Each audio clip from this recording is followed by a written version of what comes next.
Assalamualaikum warahmatullahi wabarakatuh. Baiklah, kembali lagi bersama kami kelompok 3 dengan judul kali ini, Ekuitas Merek. McDonald adalah salah satu resto cepat saji yang memiliki merek yang mengglobal di seluruh dunia. Namun, banyak pesaing jenis bagi resto siap saji yang terkenal seperti chicken, burger, dan lain-lain. Sehingga para pelaku bisnis perlu mempertimbangkan perusahaan tentang apa yang harus dilakukan agar dapat memenangkan persaingan. Salah satunya adalah dari ekuitas merek. McDonald's adalah salah satu rantai makanan cepat saji paling populer di dunia, yang terkenal terutama untuk burger. Mereka laser McDonald's didirikan pada tahun 1948 di California oleh dua saudara, Josh dan Meros McDonald's. Namun pada April 1954 itulah McDonald's mulai bertumbuh dan berkesuksesan eksponensial mereka ketika Ray Kroc menemukan McDonald's restoran dan mengusulkan untuk membantu kedua saudara muara laba mereka restoran. Dalam 6 tahun Kroc membangun 100 sensor marginal pada tahun 1961.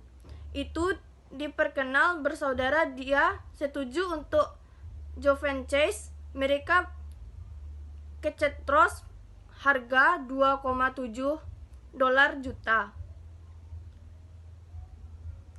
Dan dia mendapatkan berbagai reformasi yang diinginkan seperti mendesain logo, membuat web maskot, dan memperluas menu. Selain itu, Kroc mengembangkan promosian McDonald's untuk mengakses semua orang dan ramah. Model makanan cepat saji masih ada sampai sekarang di restoran. Setelah Ray Kroc meninggal, McDonald's terus berkembang dan membuka lebih banyak restoran. Jadi, evaluasi merek McD tidak dapat didiskusikan tanpa menyebutkan maskot yang dikenal Ronald. Sangatlah terungkap untuk memeriksa McD menciptakan di badut. McD memahami di awal sejarah mereka bahwa anak-anak senang datang ke restoran McD dan menikmati keramahan serta orisinalitas restoran tersebut. Ronald adalah cerminan dari pengalaman Chanel Barus. Biasanya dikaitkan dengan kegembiraan hiburan dan karakter yang ramah dengan anak. Pemikiran ini dikenal melihat Ronald sebagai kesempatan untuk mendapatkan hati anak-anak dan menjaganya seumur hidup. Jika Chanel ini menjangkaukan emosi dan kepekaan anak-anak dengan maskot badut, tampaknya menjadi pilihan yang paling tepat. Iklankan dan pengemasan lainnya. Alat pemasaran yang sukses meningkatkan penjualan McD sebesar 30% dilatif cepat hampir 40 tahun. Setelah perkenalannya, Ronald dikenal luas oleh anak-anak, namun Baduy juga dapat memiliki penampilan yang jahat. Pada tahun 2014 mendatang memutuskan untuk menghentikan Ronald dan memperkenalkan maskot baru mereka, yaitu Happy. Terkait masalah Ronald, keinginannya merespon dengan mampu menerima kritik konsumen dan mengubah pendekatan badut dengan melibatkan maskot terkenal dengan nilai lebih artis. Menarik untuk dicatat bahwa McD tiba-tiba mengesampingkan Ronald, tetapi memutuskan untuk menerapkannya dalam tindakan yang lebih molar memangsa anak muda. Amerika bukanlah salah satunya kritik yang dihadapi waralaba McD. 1 tahun kemudian, film dokumenter yaitu Super Size Me menaikkan eksperimen pembuatan film Morgan Spurlock yang makan makanan McD selama 1 bulan. Yang menggambarkan penurunan bentuknya. Film dokumenter tersebut mendapatkan liputan media yang substansi dan proses hukum terkait film dokumenter tersebut dengan epidemiologi sitas sebagai akan akibat kritik tersebut. McD memasuki krisis menghadapi tantangan yang mungkin saling signifikan. Sejak didirikan, terima kasih Baik, selanjutnya McDonald is going green. Itu menanggapi pernyataan sebagai general tahun 2003 tentang epidemiomycetes dan undang-undang yang sah tentang kesehatan produk mereka.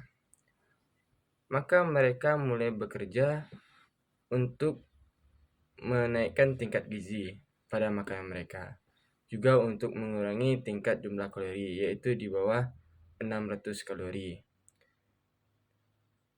Dan juga Julian Brown berkata sebagai ahli McDonald's dan ahli gizi McDonald's. Ia berkata bahwa ia akan memberikan dampak positif terhadap keluarga-keluarga yang berada di dunia.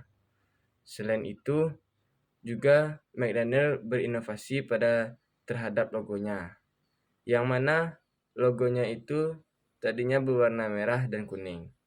Sekarang logonya berubah menjadi berwarna hijau, yang artinya itu lebih beridentifikasi terhadap alam atau lingkungan.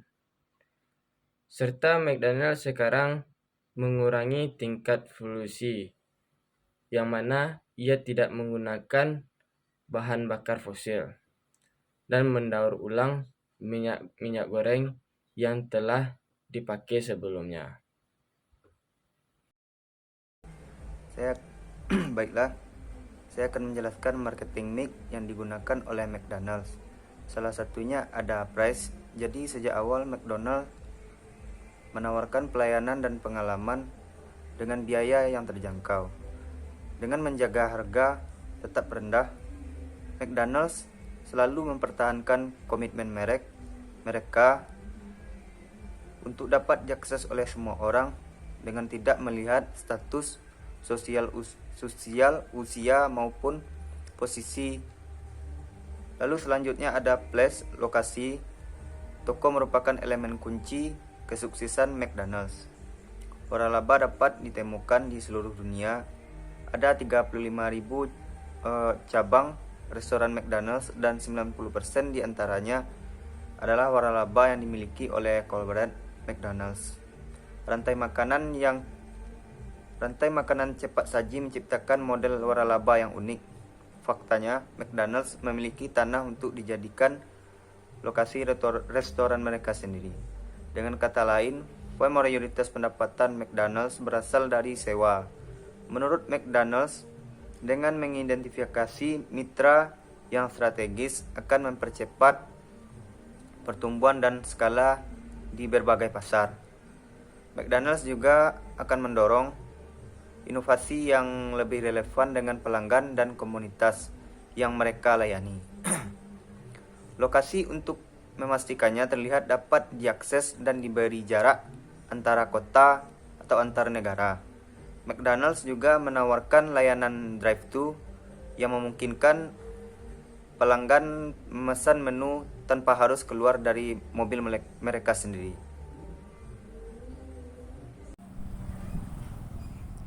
Kesimpulan, selama bertahun-tahun Baik telah berhasil memodernisasi simbol desain portofolio produk dan strategi pemasarannya, mempertahankan citra yang bersahabat dan pengalaman makanan cepat saji yang dapat diakses singkatnya. Prinsip dan penekanan McD pada pengalaman tidak berubah sejak penciptaan restoran pertama.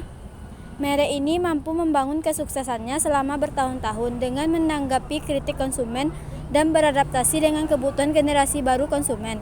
Selain itu, McD memperluas restorannya ke seluruh dunia tanpa kehilangan kendali mutu dalam manajemen waralaba yang tepat.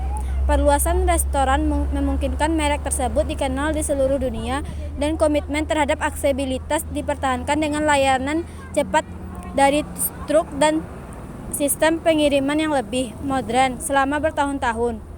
Mede Payment telah banyak dikritik memaksa merek untuk berkembang dan meningkatkan citranya melalui perubahan yang konser secara terus-menerus. Saran dari kelompok kami untuk Mede yaitu McD harus melanjutkan strategi baru-baru ini dalam melawan krisis obesitas melalui pendekatan yang bertanggung jawab.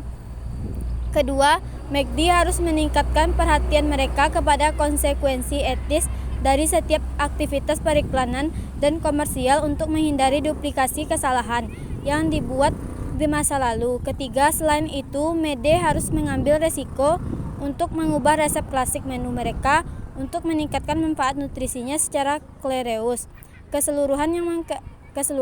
Yang keempat, Mede dapat menerapkan desain arsitektur baru yang lebih berkelanjutan dari restoran yang lebih berkelanjutan dengan panel surya, tanaman, dan lain-lain. Dan yang terakhir, McD dapat mengusulkan manfaat kepada baru manfaat yang menguntungkan untuk mendorong lebih banyak orang membuka restoran baru dan dengan demikian meningkatkan jumlah waralaba dan fasilitas merek chef